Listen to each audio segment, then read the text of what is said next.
नमस्ते विद्यार्थी मित्रांनो, आज आपण 9वीच्या हिंदी या विषयामध्ये व्याकरण पाहणार आहोत। तसं सध्या आपला व्याकरणाचाच भाग चालू आहे। प्रथम सत्र मध्ये जेवढे पाठ आहेत तेवढे पाठ जवळजवळ सगळे आपले झालेले आहेत आणि व्याकरण विभाग पाहतोय। मी आज तुम्हाला सविस्तर इयत्ता 9वीला हिंदी व्याकरणाला काय आहे हे तुमचं जे व्याकरण पाठ्यपुस्तक आहे त्या पाठ्यपुस्तकाच्या शेवटी संपूर्ण वर्षभराचं व्याकरण दिलेलं आहे ते मी एकदा तुम्हाला सांगते आणि मग तुमच्या लक्षात येईल यातला बराचसा भाग आपला झालेला आहे आणि जर काही राहिला असेल तर तो आपण घेऊया। सर्वात प्रथम शब्दापासून सुरुवात आहे। त्यातले विकारी अविकारी शब्द, विकारीमध्ये संज्ञा के भेद, सर्वनाम के भेद, विशेषण के भेद, क्रिया के प्रकार। फिर अविकारी शब्द मतलब जिसे हम हिंदी में अव्यय कहते हैं, इसमें 4 अव्यय आप लोगों ने पढ़े हैं। क्रिया विशेषण अव्यय, संबंध सूचक अव्यय, समुच्चय बोधक अव्यय, विस्मयादि बोधक अव्यय। अब हो सकता है व्याकरण का ये जो अंश मैंने अभी आप लोगों को बताया है इसमें से कुछ भाग वाघ मैडम ने लिया होगा, कुछ भाग माननीय कामरे सर जी ने लिया होगा, कुछ मैंने लिया है और उसमें से भी अगर कुछ आप लोगों की समझ में आता है कि कुछ बचा है या कुछ भाग आपके समझ में नहीं आया है तो आप तुरंत मुझे क्या कर सकते हैं, कांटेक्ट कर सकते हैं। तो ये हो गया शब्द के बारे में जो व्याकरण हम 9वीं कक्षा में पढ़ने वाले हैं उसके बारे में। तो मेरे ख्याल से ये सब पूरा हो गया है। फिर हमने क्रिया के काल देखे थे, मुख्य 3 क्रिया, और मेरे ख्याल से ये भाग मैंने पढ़ाया है आप लोगों को, जैसे कि वर्तमान काल, भूतकाल, भविष्य काल, और फिर उसके 3 उप प्रकार, सामान्य वर्तमान काल, अपूर्ण वर्तमान काल और पूर्ण वर्तमान काल। भूतकाल में भी सामान्य भूतकाल, अपूर्ण भूतकाल और पूर्ण भूतकाल, और भविष्य काल का एक ही प्रकार सामान्य भविष्य काल। फिर हमने पढ़े हैं वाक्य के प्रकार। ये भी दो प्रकार, उसके भी 2 भेद है, जैसे कि रचना की दृष्टि से और अर्थ की दृष्टि से। ये अंश भी मैंने आप लोगों को पढ़ाया है। तो रचना की दृष्टि से है साधारण वाक्य, मिश्र वाक्य, संयुक्त वाक्य, और अर्थ की दृष्टि से विधानार्थक, निषेधार्थक, प्रश्नार्थक, आज्ञार्थक, विस्मयादिबोधक, संदेश सूचक। तो इस प्रकार से हमने 8 भेद देखे अर्थ की दृष्टि से। तो इस प्रकार से ये पूरा व्याकरण मेरे ख्याल से हमारा हो चुका है। वाक्य शुद्धिकरण भी आप लोगों का सर जी ने लिया है। मुहावरों का प्रयोग और चयन, ये तो पाठ को पढ़ाते पढ़ाते ही हर वक्त मैंने पढ़ाया है, फिर भी इस बारे में हम पूरे पाठ के नीचे जितने मुहावरे हैं उसके बारे में हम पढ़ेंगे। और अंत में एक 6ठा प्रकार आप लोगों को दिया है शब्द संपदा, जो आपने 5वीं कक्षा से 8वीं कक्षा तक आते आते पढ़ा है, जैसे कि लिंग भेद हो, वचन हो, विलोमार्थी शब्द हो, समानार्थी शब्द हो, शब्द युग्म हो, पर्यायवाची शब्द हो, या फिर भिन्नार्थ शब्द, दिखने में उच्चारण में समान है लेकिन अर्थ उसके भिन्न है, या विराम चिन्ह हो, उपसर्ग और प्रत्यय के शब्द हो। इस तरह का भी व्याकरण जो हमने पढ़ा है फिर भी हमें इम्तिहान में पूछा जाता है। तो आज हम तो मेरे ख्याल से पूरी तरह से हमारा व्याकरण का विभाग हो गया है। अगर कुछ बचा है, हो सकता है संधि का भाग रहा है तो मैं आगे उसके बारे में आप लोगों को पढ़ाऊंगी, लेकिन हमने जो शब्द और शब्द के साथ साथ इसके बारे में ये काल, वाक्य के प्रकार, ये सब देखते देखते हम अंतिम दिशा की ओर जा रहे हैं। तो आज हम व्याकरण का क्या पाठ पढ़ेंगे? तो देखो, अब हमारे प्रश्न पत्र का स्वरूप बदल गया है।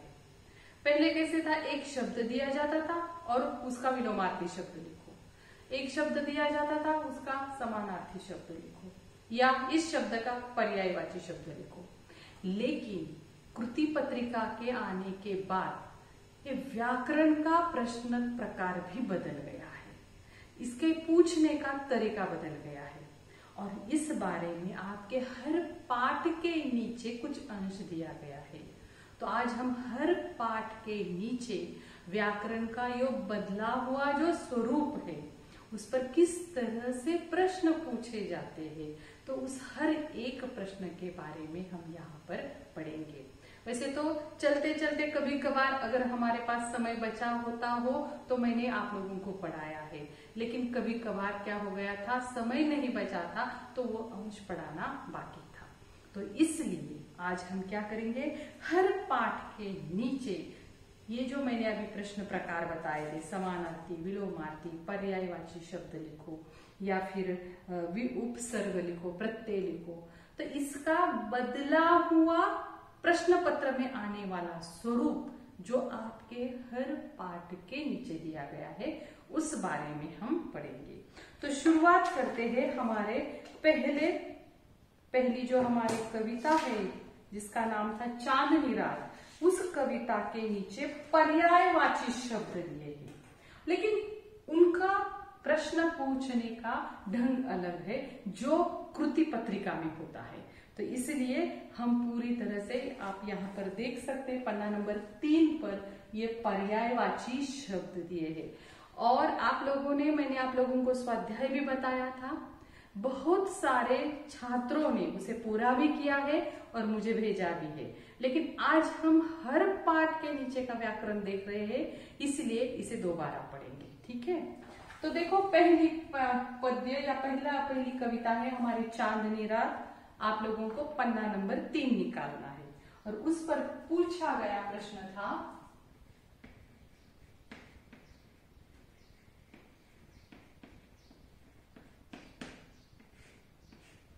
निम्न शब्दों के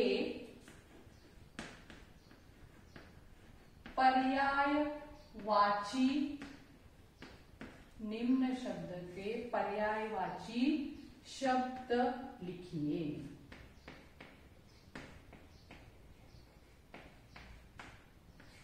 निम्न शब्द के पर्यायवाची शब्द लिखिए।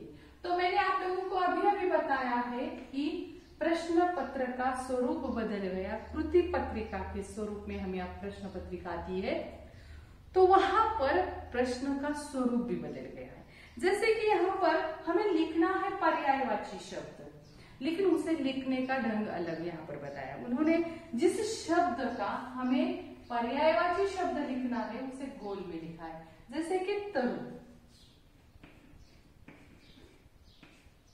और उसके सामने इस तरह से उन्होंने 3 पर्यायवाची शब्द लिखने के लिए जगह बना दी है।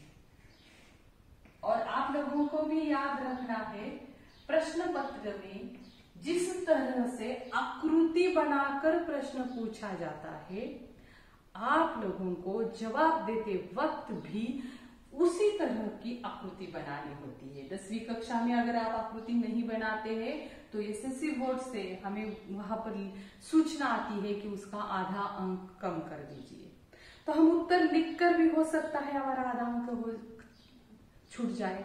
तो इसीलिए आपको ये ध्यान में रखना है, जब हम कृति पत्रिका के स्वरूप में प्रश्न पत्रिका उसका उत्तर लिखते हैं तो वहां पर अगर कुछ आकृति बनाई गई है तो हमें भी उसी तरह की आकृती बनाकर ही उत्तर लिखणे हैं।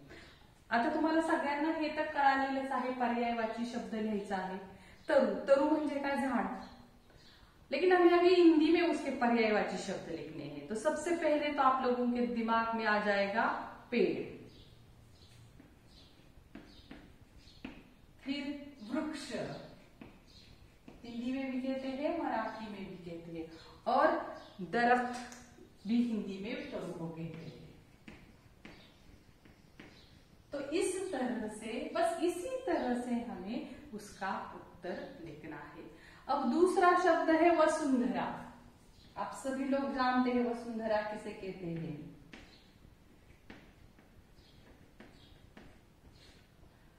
इसका भी हमें क्या करना है, 3 पर्यायवाची शब्द इसके भी लिखने हैं। वसुंधरा। तो उसके 3 पर्यायवाची शब्द कौन से हैं? उसे धरती कहते हैं, पृथ्वी कहते हैं, मही कहते हैं। मही, धरती और पृथ्वी। तो इसी तरह से आप लोगों को आकृति बनाकर उसके उत्तर लिखने हैं पर्यायवाची शब्द।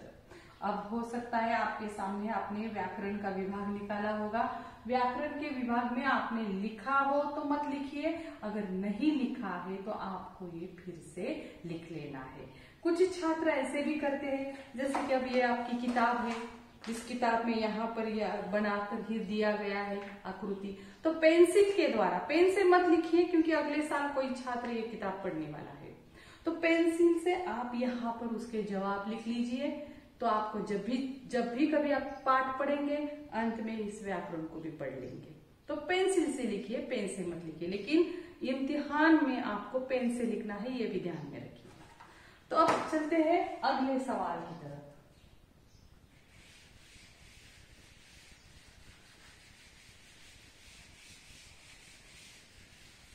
अब हमने 2 शब्द देखे थे, तरु, फिर देखा था वसुंधरा, अब देखेंगे चंद्र।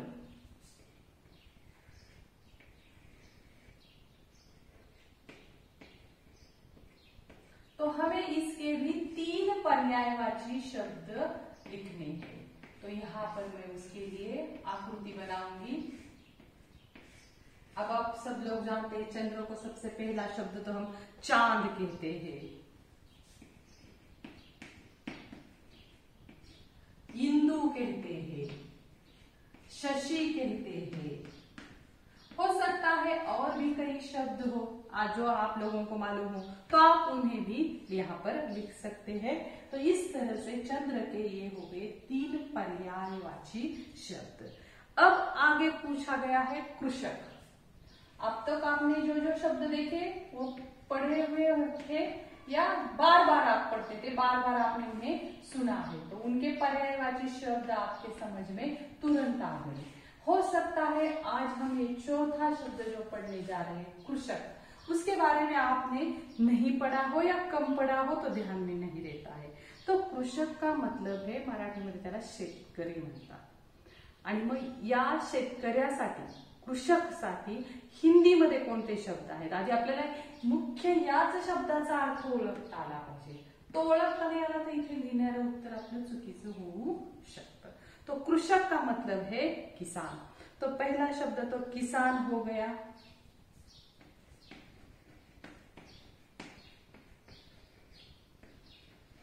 खेतीहरा मतलब जो खेती करता है, जसं मराठीत आपण शेतकरी असं म्हणतो, तो खेतीहर, खेतीहर, हरा नहीं, खेतीहर।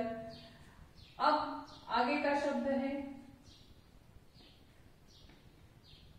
अन्नदाता। वो तो मराठी में भी कहते हैं, हिंदी में भी कहते हैं अन्नदाता, क्योंकि किसान ही खेती करता है, अनाज की उपज करता है और हमें उसके द्वारा ही अन्न प्राप्त होता है, तो वो हमारा दाता बन गया, इसलिए अन्नदाता। तो इस तरह से हमने यहाँ पर ये पर्यायवाची शब्द देखे हैं। फिर आगे देखते हैं उद्यान।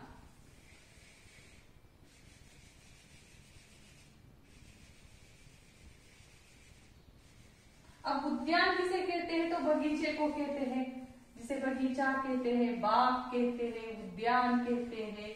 तो वहां पर हमें उस शब्द के लिए पर्यायवाची शब्द लिखने हैं। तो क्या वो लिख रहे हैं हम? उद्यान।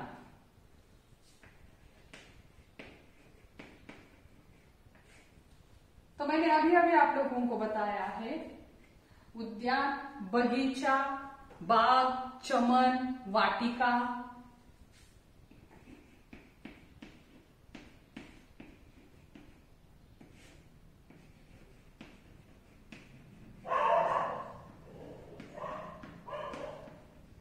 तो उद्यान के ये 3 पर्यायवाची शब्द यहाँ पर मैंने लिखे हैं, जैसे कि बगीचा, चमन और वाटिका।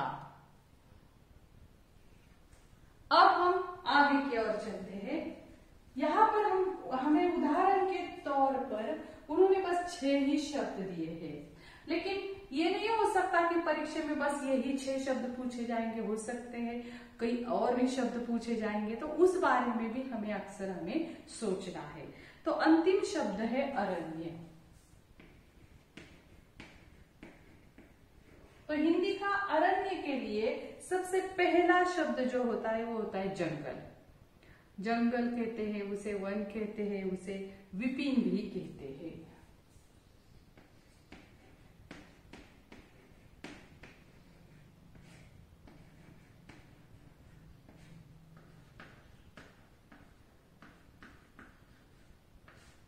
तो इस तरह से हमने पहली पद्य जो है चांदनी रात, उसके नीचे जो ये भाषा बिंदु के रूप में जो निम्न शब्दों के पर्यायवाची शब्द लिखिए प्रश्न पूछा था, उसके हमने यहाँ पर जवाब ढूंढे हैं और किस तरह से उन्हें इम्तिहान में लिखना है ये भी हमने पढ़ा है।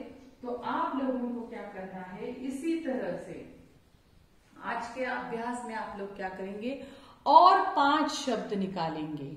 हमारी किताब में है, हमारे हर पाठ में ऐसे शब्द है, तो और 5 शब्द निकालेंगे।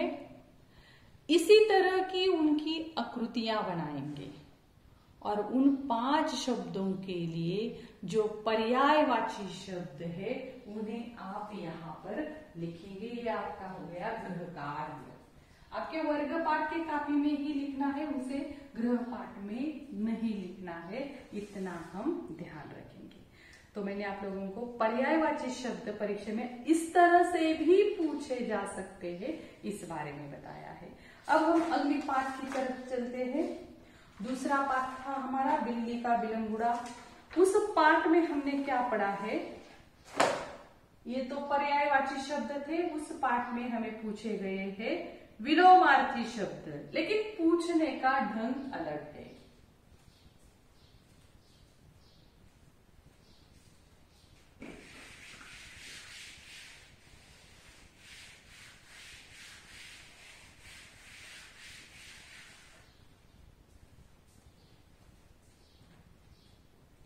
तो देखो वहां पर प्रश्न किस तरह से पूछा है। अब ये विलोमार्थी शब्द है, यहां पर उन्होंने कहा है शब्दकोश की सहायता से रेखांकित शब्दों के विलोम खोजिए। आप लोगों को सबसे पहले ये समझ लेना है विलोम का मतलब क्या है।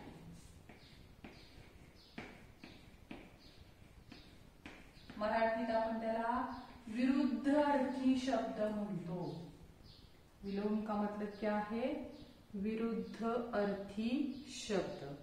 तो शब्दकोश की सहायता से हमें रेखांकित शब्दों के विलोम खोजना है तथा उनसे नए वाक्य लिखने हैं।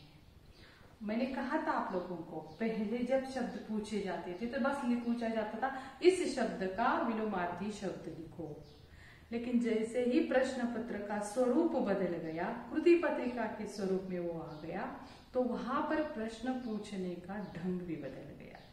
यहाँ पर उन्होंने एक वाक्य दिया है, उस वाक्य में एक शब्द के नीचे अंडरलाइन की है और हमें उस शब्द का विलोमार्थी शब्द ढूंढना भी है और उसे वाक्य में प्रयोग भी करना। अब उदाहरण के तौर पर हम पहला वाक्य देखेंगे। बिल्ली भी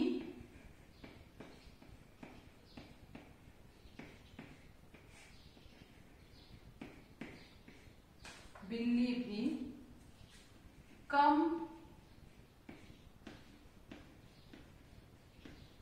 समझदार, बिल्ली भी कम समझदार जानवर नहीं है।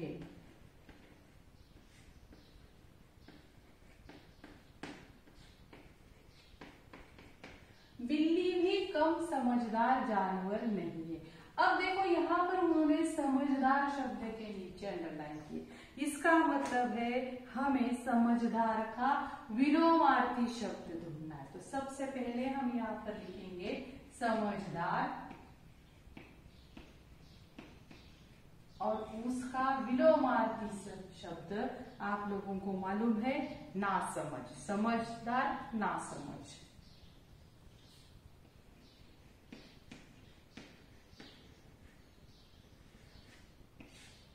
अब देखो यहाँ पर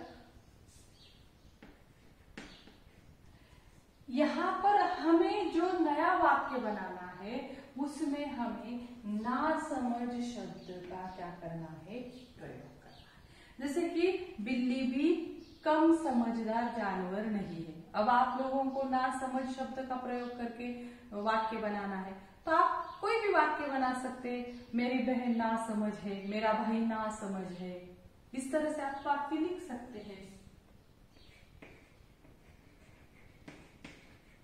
मेरा भाई नासमझ है, मेरा भाई नासमझ है। तो यहाँ पर हमने दूसरे विलोमार्थी समझदार और नासमझ इस शब्द का प्रयोग करके वाक्य लिखा है। अब दूसरा वाक्य देखेंगे हम।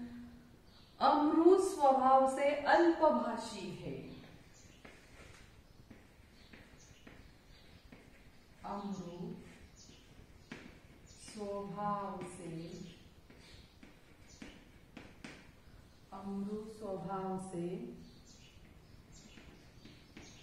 अल्पभाषी है। यहाँ पर उन्होंने अल्पभाषी के नीचे अंडरलाइन किए। इसका मतलब है हमें अल्पभाषी का क्या ढूंढना है, अल्पभाषी का विलोमार्थी शब्द ढूंढना है। अल्पभाषी का विलोमार्थी मतलब अल्पभाषी या शब्दाचा आपल्याला विरुद्धार्थी शब्द शोधायचा आहे आणि नंतर त्याचा वाक्यात उपयोग करायचा है। अब अल्प का मतलब कम, अल्पभाषी मतलब कम बोलने वाला। तो अब अल्पभाषी का विलोमार्थी शब्द हो गया ज्यादा बोलने वाला, जिसे कहते हैं अतिभाषी। अल्पभाषी, आप लोगों को मालूम है विलोमार्थी शब्द लिखते समय यही चिन्ह बनाते हैं, ऐसे नहीं लिखते हैं इस तरह से। तो अल्पभाषी, अतिभाषी।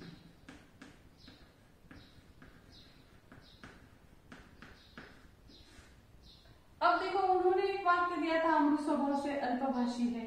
अब आप अमरू के बजाय दूसरे किसी लड़के का या लड़की का नाम डालिए और बस उसका स्वभाव अतिभाषी है। इस तरह से भी आप क्या कर सकते हैं, वाक्य लिख सकते हैं। अभय अतिभाषी है।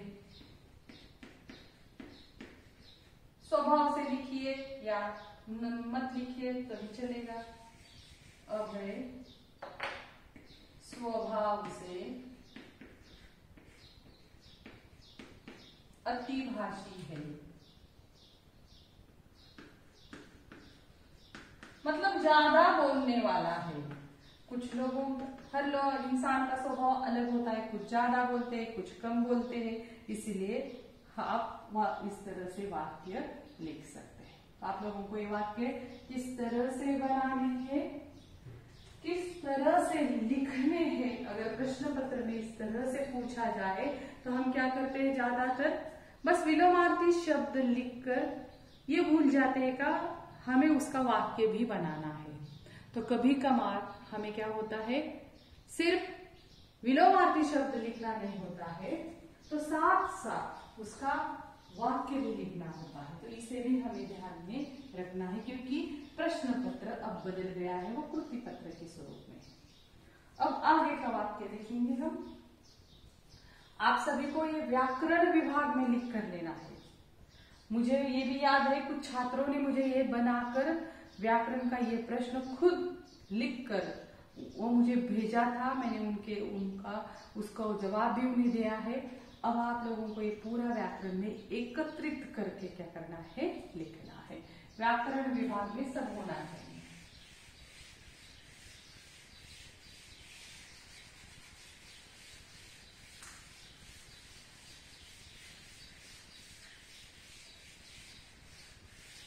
अब हम आगे आगे का वाक्य देखेंगे। आगे का वाक्य है, पुरानी विचारधारा और परंपरा एकदम घपले में पड़ गई। तीसरा वाक्य हम लोग देख रहे हैं,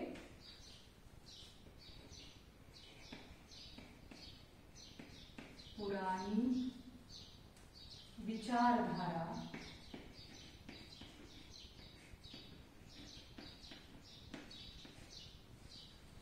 और परंपरा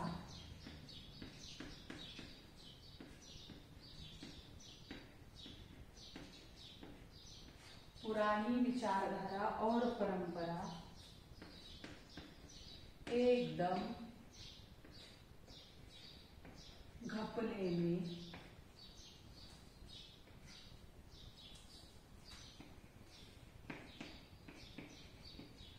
पड़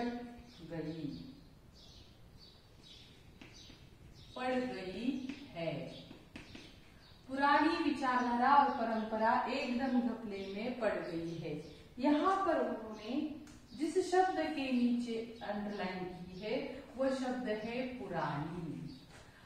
तो सबसे पहले हमें क्या करना है, पुरानी शब्द का विलोमार्थी शब्द ढूंढना है।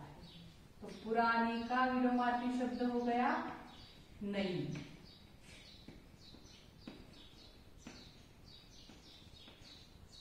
पुरानी का विलोमार्थी शब्द हो गया नई। तो अब इस बारे में हम वाक्य लिखेंगे। हम जब भी वाक्य बनाते हैं तो एक बात आप लोगों को अवश्य ध्यान में रखना है, चाहे आप मुहावरों का वाक्य में इस्तेमाल करके उसका वाक्य क्यों न बनाते हो, या इस तरह से कोई भी शब्द के ऊपर व्याकरण का प्रश्न पूछा है और उसका वाक्य बनाना हो, तो वाक्य बनाते वक्त आप लोग यह एक बात ध्यान में रखना चाहिए कि वाक्य में व्याकरण की कोई गलती नहीं होनी चाहिए। हम जितना बड़ा वाक्य बनाएंगे गलतियां उतनी ज्यादा होगी। तो हमें वाक्य बनाते वक्त कम से कम शब्दों में छोटा सा वाक्य बनाना है और उसमें भी व्याकरण की तरफ ध्यान देना है। तो उस तरह से अब पुरानी का मतलब, पुरानी का विलोमार्थी शब्द बन गया नई। तो इसका वाक्य अब सीधे साधा वाक्य बना लीजिए, यह नई विचारधारा है, बस हो गया। यह नई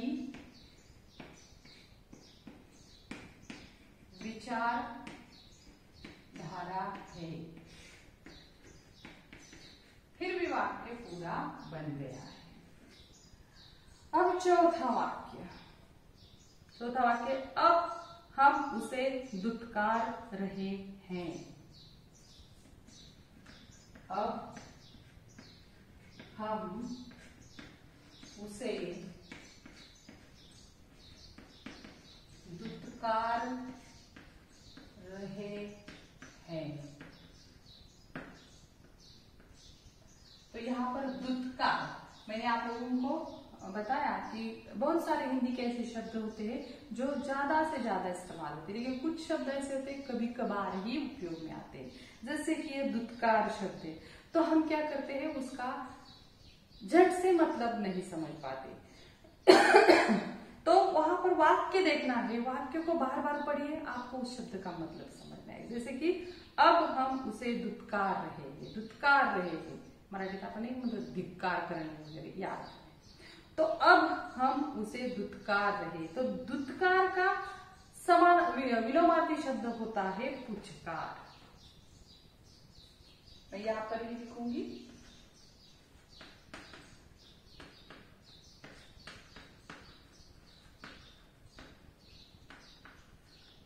आप वही वाक्य भी उसे भी इस तरह से मोड़ सकते हैं कि अब हम उसे पुचकार रहे हैं, उस वाक्य को भी आप बदल सकते हैं। लेकिन अब यहाँ पर हम नया वाक्य बनाएंगे कि माँ हमेशा बच्चों को पुचकारती है, या माँ उसे पुचकार रही है।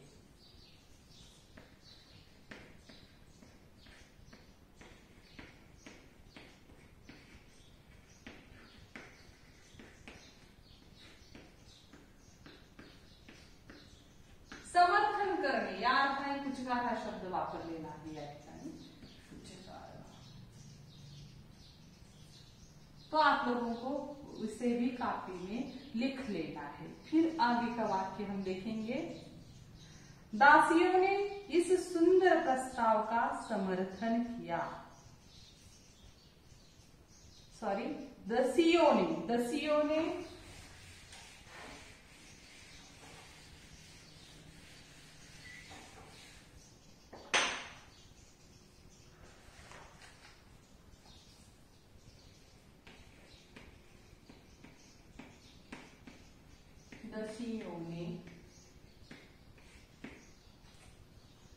इस सुंदर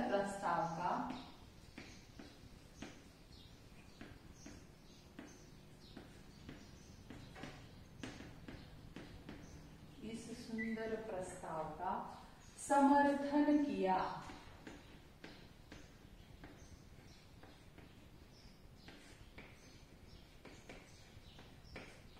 अब यहाँ पर उन्होंने समर्थन शब्द के नीचे अंडरलाइन किए, तो इसका मतलब ये होता है हमें समर्थन का विलोमार्थी शब्द ढूंढना है। तो आप लोगों को मालूम है समर्थन करना का मतलब क्या है, से हम अंग्रेजी में सपोर्ट करना कहते हैं, तो उसका विरोधार्थी शब्द हो गया विरोध करना। समर्थन करना का मतलब विलोमार्थी शब्द हो गया विरोध करना, तो समर्थन विरोध। अब इसका वाक्य, लोगों ने उसका विरोध किया। कुछ लोग अच्छी बात का भी विरोध करते हैं। कुछ लोग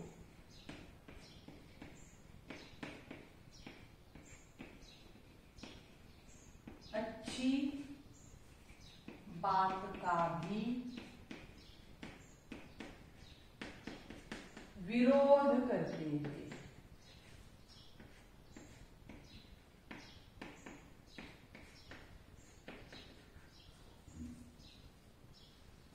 फिर आगे का छठा वाक्य देखेंगे हम।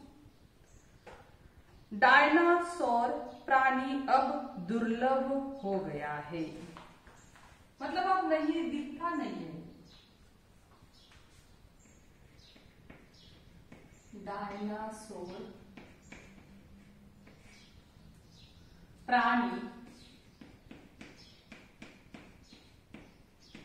अब दुर्लभ हो गए हैं।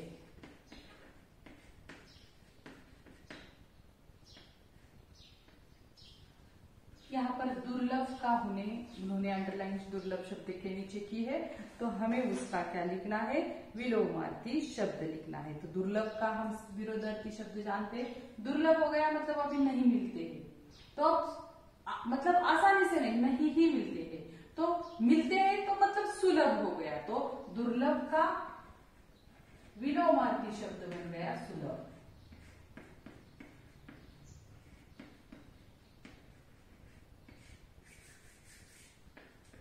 तो अब सुलभ के लिए कोई वाक्य हम लिखते हैं जैसे कि मोबाइल पर काम करना अब सुलभ हो गया है, क्योंकि अब मोबाइल के बिना चलता ही नहीं है। कंप्यूटर पर काम करना अब सुलभ हो गया है, या यात्रा करना अब सुलभ हो गया है, कारण प्रवासासाठी आता वाहन उपलब्ध झालेली आहे। तो इसलिए आप यहाँ पर भी पुराने जमाने में ये दुर्लभ काम था, कठिन काम था, तो अब सुलभ हो गया है। तो आप लिख सकते हैं यात्रा करना अब सुलभ हो गया है।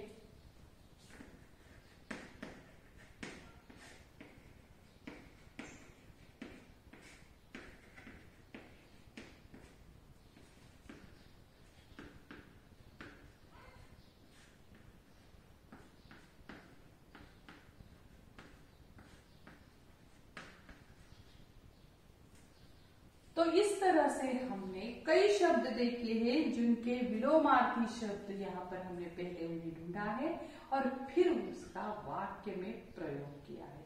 अब आगे का वाक्य देखते हैं। वह तटस्थ होकर अपने विचार रखता है। सातवां वाक्य यहाँ पर है।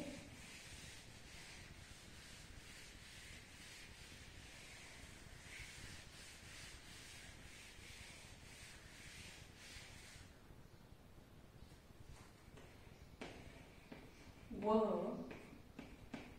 तटस्थ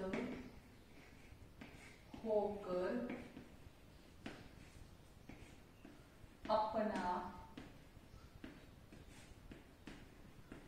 विचार रखता है, वह तटस्थ होकर अपना विचार रखता है।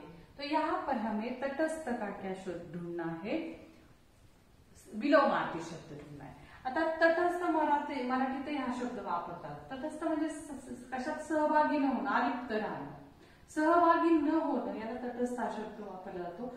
वही शब्द हिंदी में भी प्रयोग होता है तटस्थ। तो तटस्थ का विलोमार्थी शब्द हो गया शामिल होना। यहाँ पर तटस्थ मतलब शामिल ना होना, तो उसका विलोमार्थी शब्द बन गया शामिल।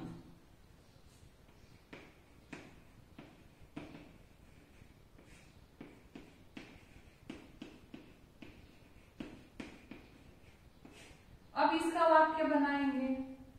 राजा हर कार्य में शामिल होता है, हर कार्यक्रम में शामिल होता है।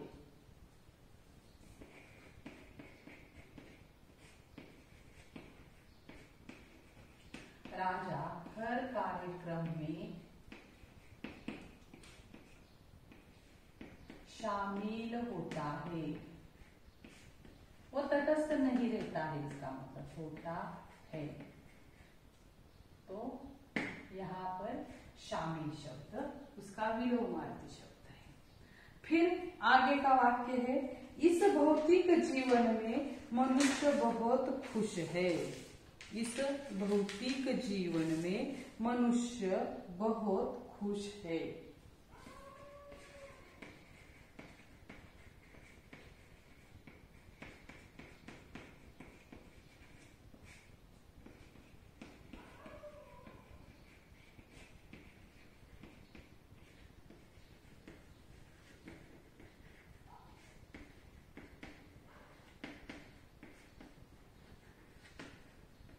इस भौतिक जीवन में मनुष्य बहुत खुश है। तो भौतिक शब्द का इस्तेमाल किया है। अब देखो, हमने जो निर्माणों के पावन युग में कविता देखी थी, वहां पर हमें ये शब्द गया था भौतिक।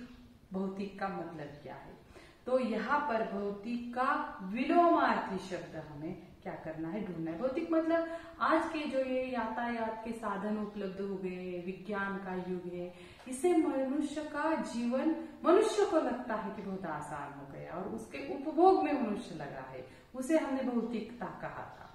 तो भौतिक का विलोमार्थी शब्द बनता है पारलौकिक।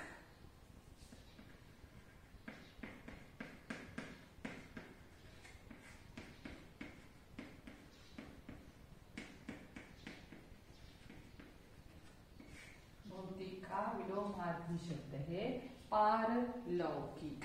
अब कुछ लोगों को पारलौकिक फल की बहुत चिंता रहती, मतलब यहाँ का वो जीवन नहीं है, आगे के बारे में वो सोचते हैं, जैसे कि पुण्य फल, हम कहते हैं ना अच्छा कर्म करोगे, तो इसलिए उन्होंने कहा है कुछ लोगों को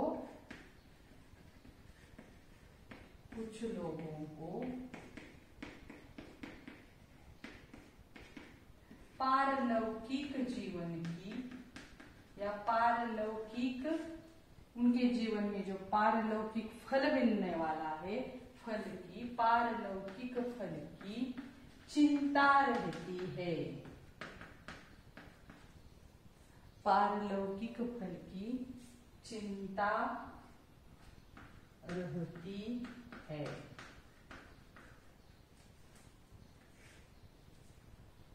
तो इस तरह से यहाँ पर हमने विलोमार्थी शब्दों को भी ढूंढा है और उन शब्दों से वाक्य भी हमने क्या किए हैं, बनाए हैं, जिससे हमें उनका वाक्य में प्रयोग करना और उसके द्वारा हमें उनका अर्थ भी अच्छी तरह से मालूम होता है। कभी कभार ऐसा होता है सिर्फ शब्दों से अर्थ नहीं मालूम होता, लेकिन वाक्य पढ़ते हैं तो वाक्य में जो शब्द प्रयोग किया गया है उसके माध्यम से हमें उसका सही सही अर्थ क्या होता है पता चलता है। अब दो ही वाक्य बचे हैं। गर्मियों में सारी धरती शुष्क हो जाती है।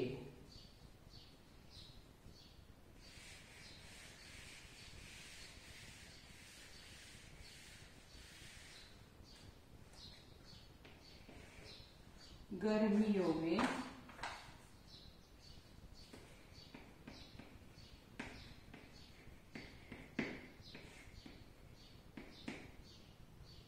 सारी धरती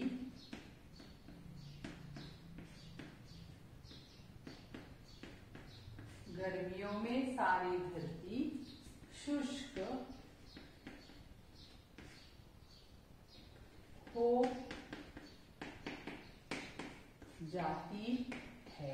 तो यहाँ पर उन्होंने शुष्क इस शब्द का हमें क्या ढूंढने को कहा है, विलोम अर्थी शब्द।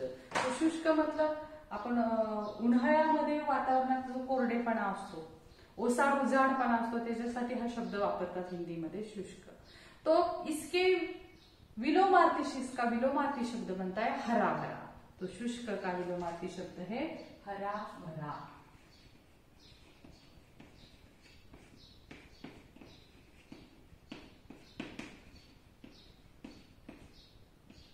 तो हम इसका तो बहुत अच्छी तरह से क्या कर सकते हैं, उपयोग करते हैं, वाक्य में उपयोग कर सकते हैं हरा भरा। अब धरती हरी भरी कब होती है, या बारिश के ऋतु में धरती हरी भरी होती है। बारिश में, बारिश के दिनों में धरती का हरा भरा रूप होता है।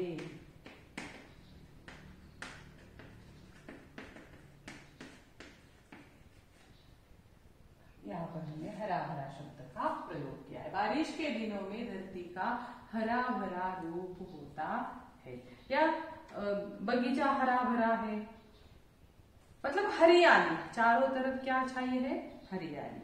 और अंतिम वाक्य है पैसों का अपव्यय नहीं करना चाहिए।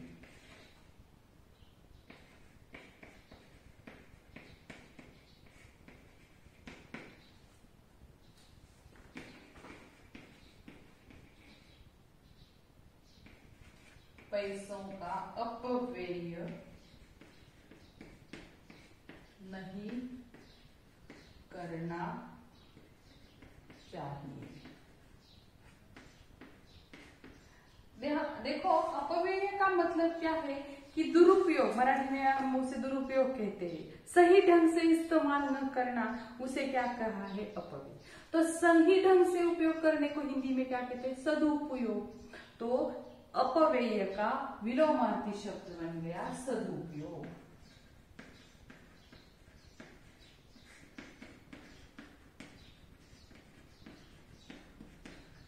अपव्यय विलोमार्थी शब्द बन गया सदुपयोग। अब आप लोगों को सभी को मालूम है, एक वाक्य तो मराठी हिंदी दोनों में मशहूर है, हमें समय का सदुपयोग करना चाहिए। हमें समय का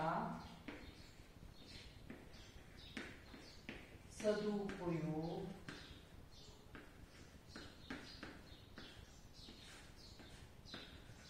करना चाहिए।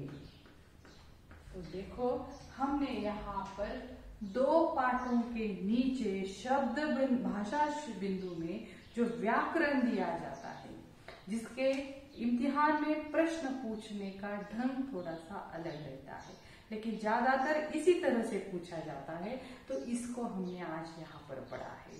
विलोमार्थी शब्द किस तरह से पूछे जा सकते हैं, या पहले चांदनी रात में हमने पर्यायवाची शब्द देखे थे। तो आगे भी हम चलकर हर पाठ के नीचे जो ये भाषा बिंदु दिया गया है उसे हम क्या करेंगे, पढ़ने की कोशिश करेंगे। सर्व मुलांना पुन्हा एकदा सांगते, आम्ही रोज पाहतोय, आम्ही शिकवलेले पाठ त्या ठिकाणी तुम्ही किती जणांनी पाहिले त्यांची टोटल संख्या येत असते की इतके पाठ इतक्या मुलांनी पाहिले वगैरे। त्याच्यावरून असं लक्षात येतं कधी कधी काही मुलं लिंक पाहत नाहीत। तर त्या मुलांसाठी माझी सूचना आहे की तुम्ही या भरोशावर राहू नका की शाळा सुरू झाल्यानंतर पुन्हा पहिल्यापासून सगळं शिकवलं जाईल। कदाचित वेळ असेल तर शिकवलंही जाईल, पण जर वेळ नसेल तर आता शिकवलेल्या पोर्शनच्या पुढेच शिकवलं जाईल आणि त्याच्यासाठी तुम्हाला हा अभ्यास करणं अत्यंत गरजेचं आहे। व्याकरण विभागामध्येच हे सगळं लिहून ठेवायचंय।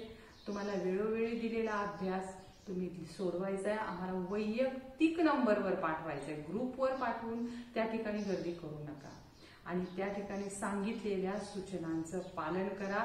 जर कुणी मुलं याला ऍड नसतील ग्रुपला तर त्या मुलांनी त्वरित वर्ग शिक्षकांशी संपर्क साधा आणि आपल्या मित्रांशी देखील आपलं फोनवर बोलणं होत असेल किंवा काही मुलांच्या असं लक्षात येत असेल की अमुक एक आपला मित्र या ग्रुपला ऍड नाहीये तर तशा प्रकारच्या सूचना तुम्ही आम्हाला वैयक्तिक नंबरवर फोन करून सुद्धा सांगू शकता आणि आपला अभ्यास नियमित चालू ठेवा।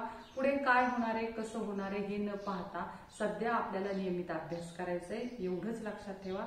रोजचा अभ्यास रोजच पूर्ण करा। थँक्यू।